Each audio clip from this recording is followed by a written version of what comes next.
Hi, this is Reverend Bill Banuchi from the New York State Faith and Freedom Coalition, wanting to welcome you to our study in the New York State Constitution.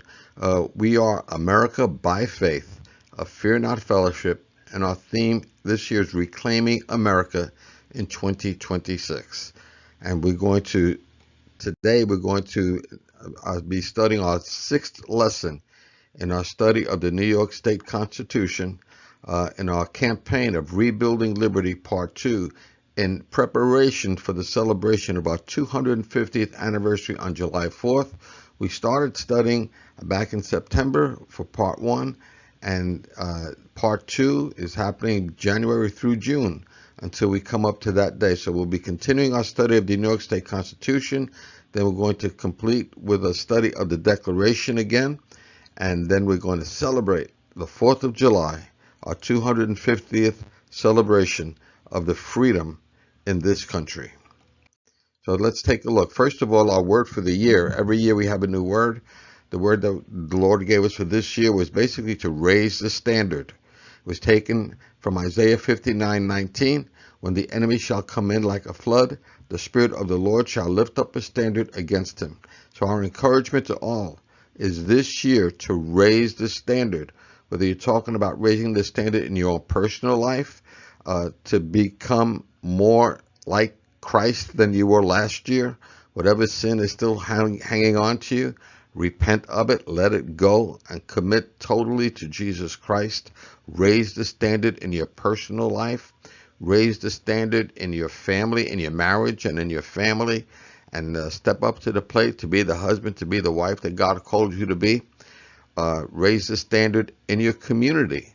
If God is calling you to get more involved on the school board, on the town council, wherever God is leading you to get involved in the community, raise the standard. And when God challenges you to do something, simply say yes and do it and raise the standard, because we can't expect this country to be redeemed if the redeemed aren't going to take positions of leadership in this country.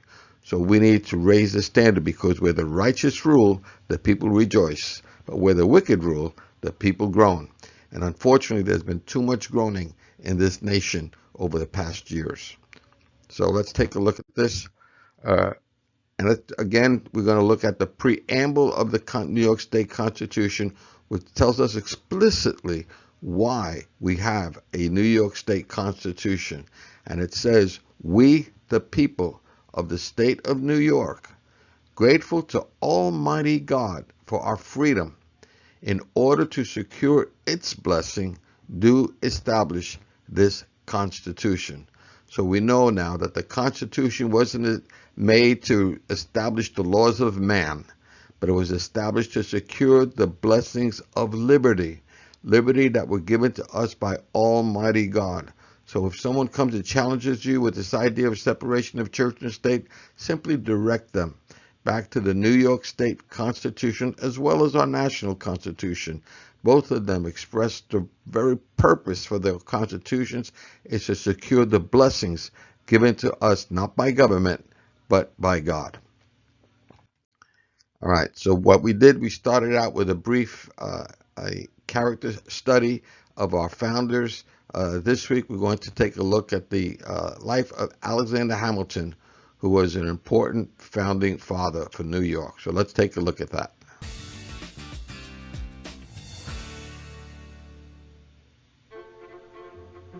Alexander Hamilton was a lawyer, soldier, statesman, and the first Secretary of the Treasury. Alexander Hamilton was one of the strongest proponents that we had among the founding fathers for what's called a federalist form of government, which involves a very strong centralized government. Alexander Hamilton was born between 1755 and 1757 in the British West Indies. The product of an adulterous affair, he was abandoned by his father in 1766 and grew up without privilege. He came to the mainland colonies in 1773 and soon enrolled in what was then King's College, what is now Columbia University. New York at the time was a hotbed of contending political factions. He soon found out that what was much more interesting was to become involved in this political strife, and he published his first piece of writing very soon afterwards, which he signed as a friend of America. When the Revolutionary War began in 1775, Hamilton left college to join in the fight, and by 1777 he was a lieutenant colonel and aide-de-camp to General George Washington. While still in the Army, Hamilton married Elizabeth Schuyler, daughter of the rich and powerful General Philip Schuyler. After the American Revolution, Alexander Hamilton worked as a lawyer in New York. Hamilton joined the Continental Congress and in 1787 was a New York delegate to the Constitutional Convention in Philadelphia. There he fought to replace the flawed Articles of Confederation with a constitution that guaranteed a strong central government. He was actually the architect and author of the majority of what became known as the Federalist Papers. 85 different articles published in newspapers that were designed to convince the states to ratify the U.S. Constitution. When George Washington was elected America's first president in 1789, he tapped Alexander Hamilton to be the first Secretary of the Treasury. Alexander Hamilton designed the Treasury Department. He believed that it was the role of the federal government to collect and disperse money. At the same time, he was fervent about paying down the national debt. Hamilton laid out a plan for how a national economy could actually emerge at a time when many people didn't know how it could possibly work. In 1795, Hamilton stepped down as Secretary of the Treasury, leaving behind a more secure U.S. economy. Hamilton returned to his law practice, but remained involved in politics. His support of Thomas Jefferson in the heated 1800 presidential election secured Jefferson's victory over Aaron Burr. For Burr, this marked the first of many perceived slights by Hamilton.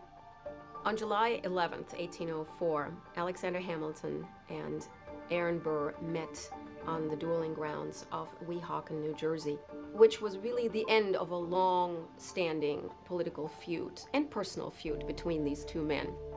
Hamilton didn't shoot at him, basically said, "This is ridiculous, I'm just going to shoot in the air." And then Burr levels his gun and shoots at him. It makes Burr seem like a lesser man. Alexander Hamilton died the next day in New York City on July 12, 1804. Today, he is remembered for establishing the federal principles of national government and is the face of the $10 bill.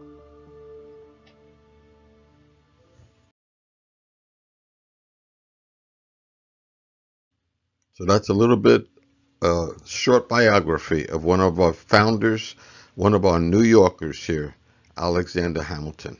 So now let's take a look at the New York State Constitution itself. We're up to Article 2. And Article 2 is basically all about voting rights. First of all, it tells us who can vote. Article 2 defines voter eligibility. In general, to vote in New York, you must, 1, be a citizen, 2, be at least 18 years old, and 3, be a resident of the state of New York State and the local district. It also says you must register to vote before participating in elections. Disqualifications. The Constitution allows certain limits.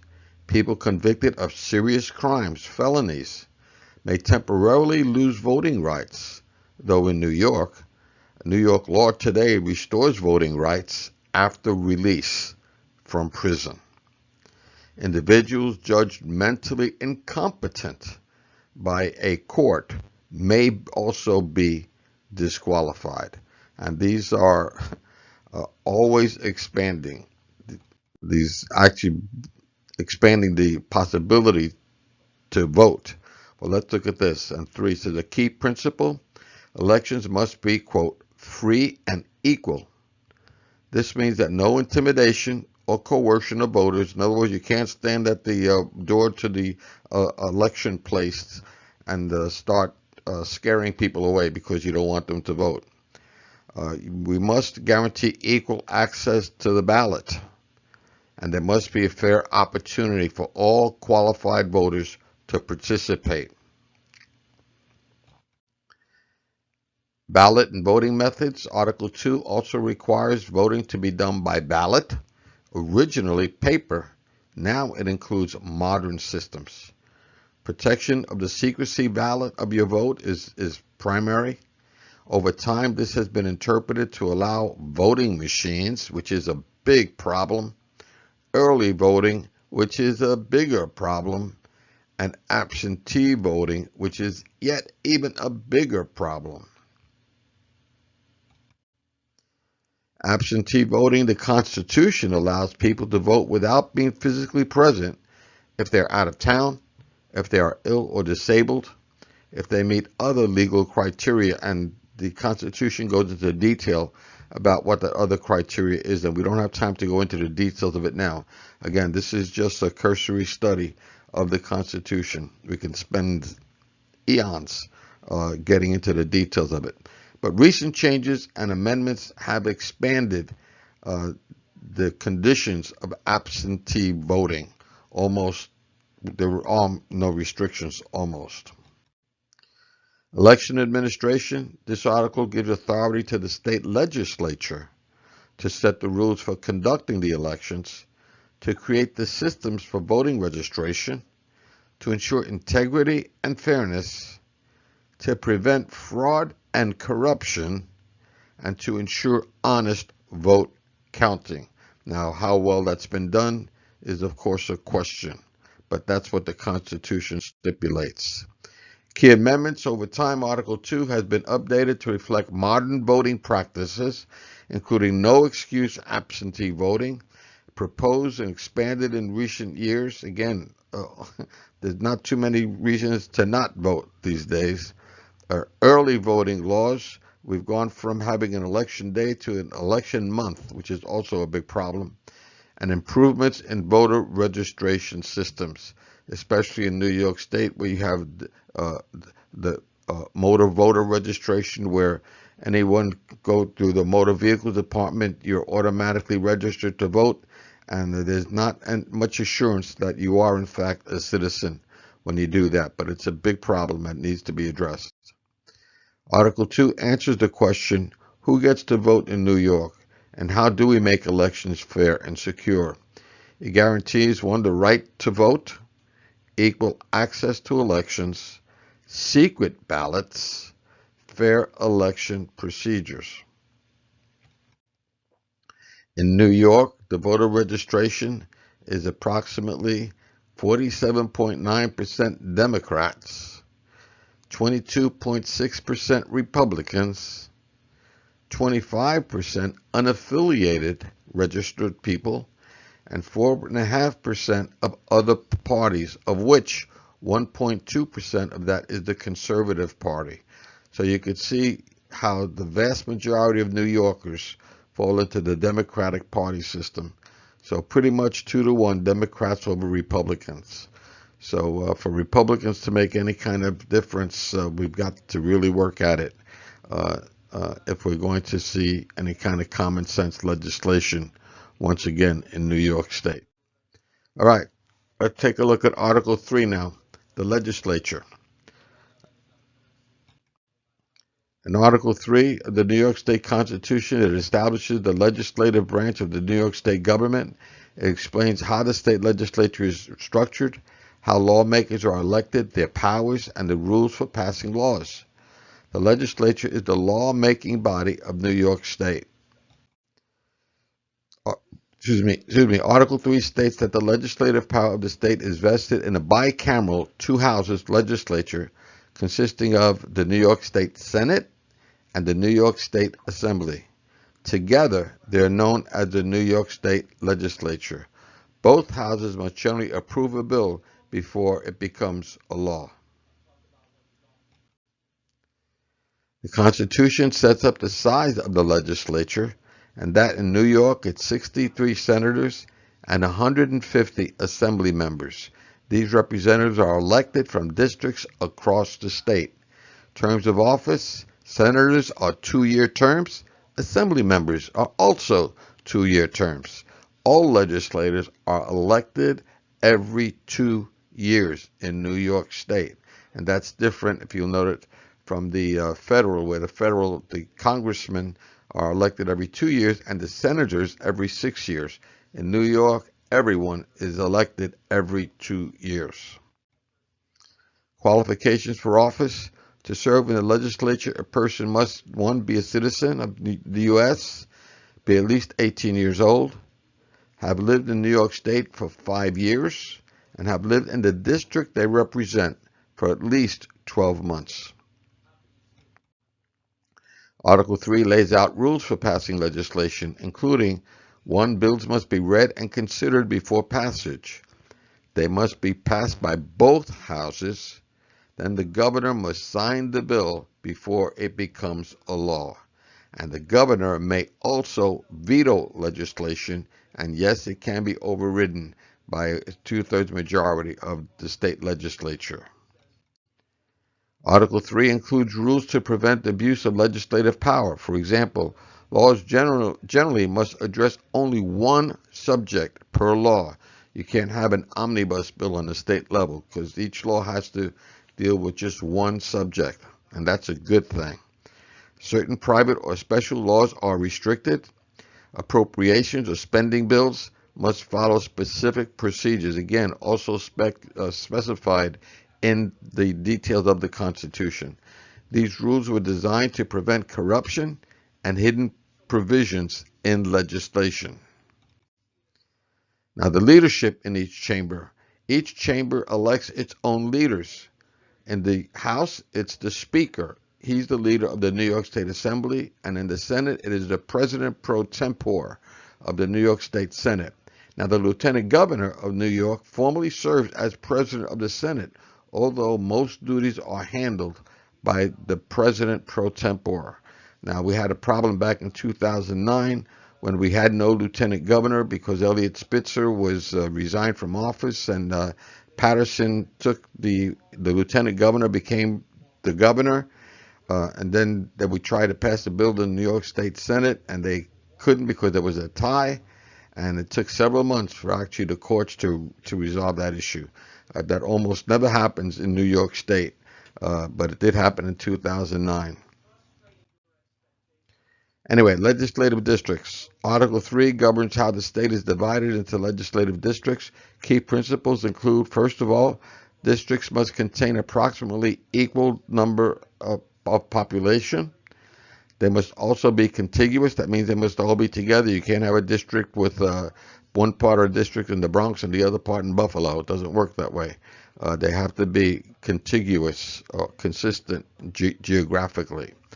Redistricting occurs after the federal census every 10 years. And again, it's done by the parties in power. This ensures representation that reflects population changes. Now, here's just a picture of one district, the district that our headquarters is located in, the 104th Assembly District. And you just see how it is here. Really, you can't see it too well here, but here we have the city of Poughkeepsie, the city of Newburgh down here, and the city of Beacon. So that's why, because this particular district was gerrymandered to include urban areas, it is like 2-to-1 Democrat.